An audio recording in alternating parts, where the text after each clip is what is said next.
Today, Israel held one of its most consequential elections in decades, and as of right now, it's not quite clear who's the winner. Current Prime Minister Benjamin Netanyahu is scandal-plagued and facing indictment on fraud and corruption charges, face centrist candidate General Benny Gantz. Both candidates remain locked in a neck-and-neck race right now. Of course, they're 6 hours ahead of us right now. They're basically midnight over there, late past midnight. We may have to wait for tomorrow. But historically, this is the point tonight, American presidents from both of our parties have abstained from getting involved in Israeli politics, opting instead to play the roles of two roles, friend of Israel, but also regional honest broker. Not this time. President Trump broke with his predecessors, taking a number of steps to help ensure that his friend, Bibi Netanyahu, was victorious today. Since the 2016 election, the president has moved the American embassy to Jerusalem, withdrawn from the Iran nuclear deal, formally recognized Israeli sovereignty over the Golan Heights. And just days before the election, he designated Iran's Revolutionary Guard a foreign terrorist organization. Trump even invited the Israeli prime minister to the White House 2 weeks before the election. There they are, posing for a photo op in the Oval Office. President Trump has forged no deeper political bond than with the one he has with Benjamin Netanyahu. And right now, it's unclear if Trump's push to get him reelected has paid off. For more, I'm joined by Eugene Robinson, columnist at the Washington Post, Shannon Pettypiece, White House reporter at Bloomberg.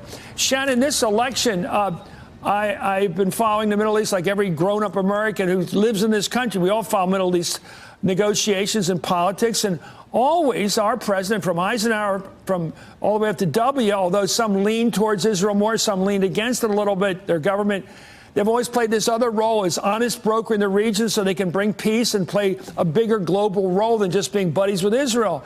This president has ignored his global role, ignored the role, forfeited that of peacemaker or honest broker, and just played political sidekick of Bibi. Well, I mean, yeah, and different presidents have had different levels of honest broker that they've played. Obama refused to meet with Netanyahu when he came to visit once before the election, saying it was too close to the election. Of course, those two had quite a chilly relationship. And President Trump did not come out and endorse Netanyahu, which would have been a real sort of diplomatic no-no. But as you pointed out, there's been no hesitation about his enthusiasm and the timing of some of these moves, the Golan Heights, the Revolutionary Guard, so clearly linked to the election. I think it kind of speaks to, one, sort of the relationship that the president has with Netanyahu, the relationship that Jared Kushner has with Netanyahu. Their two families go back a long time. They've been friends for years and years. And how much of the president's Middle East peace plan is riding on Netanyahu getting elected, because he is really someone they've formed an alliance with. If Netanyahu's not there, this peace plan they've been working on just sort of falls apart to any extent that there is a peace plan at this point. Let me go right to the jugular. How much of this is Trump's connection with American evangelicals? I think that plays a role. Sure, I think that plays a role.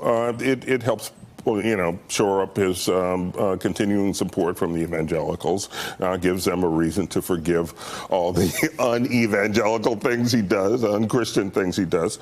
But also, let's not forget that Bibi Netanyahu knows how to play Trump like a violin. I mean, he gives him the flattery and the adulation and that he thinks he ought to get everywhere. Bibi gives it to him and gives it to him quite skillfully. He's like Churchill talking to Roosevelt. Yeah, exactly. He talks about like our best friend and all this. He knows how to play him. He plays him really well.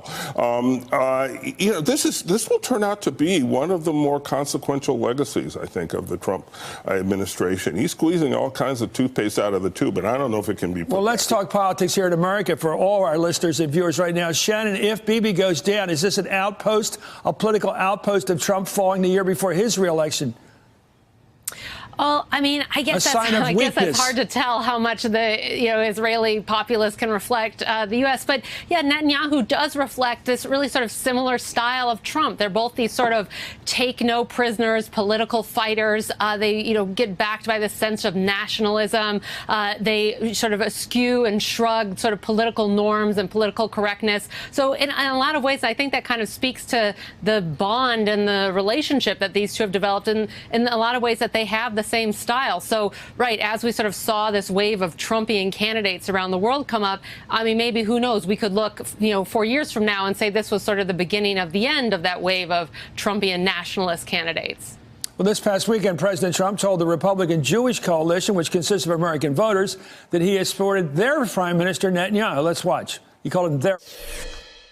I stood with Prime Minister Netanyahu, Benjamin Netanyahu. How's the race going, by the way? How is it?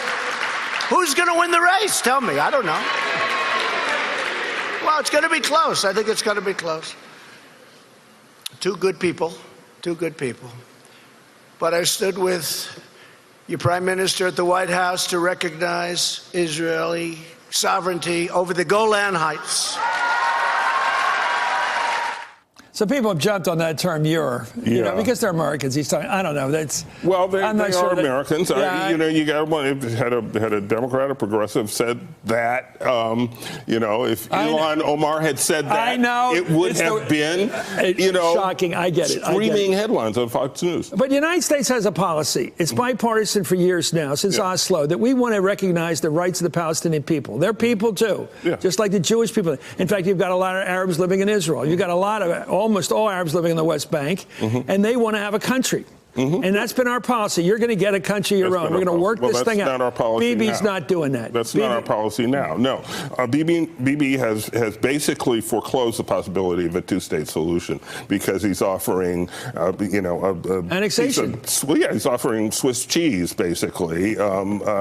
He's recognized all the existing settlements, all the outpost settlements are all going to be part of Greater Israel. So who can accept that? So what happens when you default to a one-state solution? That's the question, and that will be answered by future generations. It may not be answered till Bibi Netanyahu is, you know. Well, the arithmetic suggests that a one state will be Arab mainly. Well, the arithmetic is relentless, and so he is setting stage for a one-state solution, and we will find out what that looks like.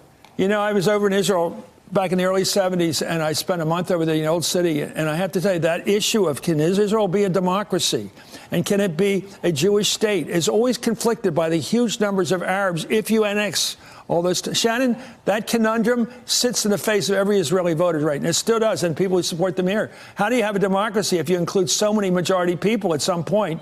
If you bring all in the West Bank, how do you do it? Right. Well, that's what makes this problem so difficult to solve and why we're still struggling with this over decades. You know, I think one of the issues that the president says he has tried to do with moving of the embassy to Jerusalem and the Golan Heights to some extent is take some of these contentious issues off the table and say they're settled, it's done, now let's try and negotiate. That tactic doesn't appear to be working so far. And I mean, our reporting from my colleagues in the Middle East kind of show that this has been a real big setback, especially this Golan Heights move, that you cannot get the Arab leaders to the table at this point. It's really put them in a bad corner. And so as far as this whole Middle East peace plan goes, I think it's difficult there. Hey there, I'm Chris Hayes from MSNBC. Thanks for watching MSNBC on YouTube. If you want to keep up to date with the videos we're putting out, you can click subscribe just below me or click over on this list to see lots of other great videos.